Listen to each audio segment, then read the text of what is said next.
Naging matagumpay naman ang isinagawang seminar ng Northern Police District patungkol sa bomb identification and awareness na dinaluhan ng mga tauhan mula sa District Mobile Force Battalion. Narito ang balita mula kay Patrolwoman Glazel Ann Esperanza. Na naisagawa ng Northern Police District ang isang mahalagang seminar sa bomb identification and awareness na dinaluhan ng mga tauhan mula sa District Mobile Force Battalion sa pangunguna ng District Explosive K9 Unit bilang mga tagapagturo.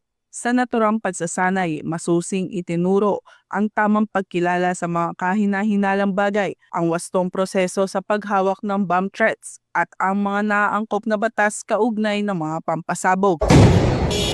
Bukod dito, natutunan din ng mga kalahok sa pagharap sa mga posibleng banta ang mahalagang hakbang pangkaligtasan. Mahalaga ang ganitong pagsasanay upang matiyak na anda tayo sa anumang banta sa seguridad. Sa pamamagitan ng sama-samang pagkilos, mas mapapabilis natin ang pagresponde sa mga posibleng panganib sa ating mga komunidad. Sa pamamagitan ng ganitong inisyatiba, umaasa mga residente ng Kamanava na lalo pang mapapalakas ang seguridad sa kanilang mga lugar tungo sa isang mas ligtas at maunlad na komunidad. Mula rito sa Northern Police District, ako po ang inyong PNN correspondent, Patrolwoman Glazel Ann Esperanza, alagad ng batas, tagataguyod ng Balitang Pulis.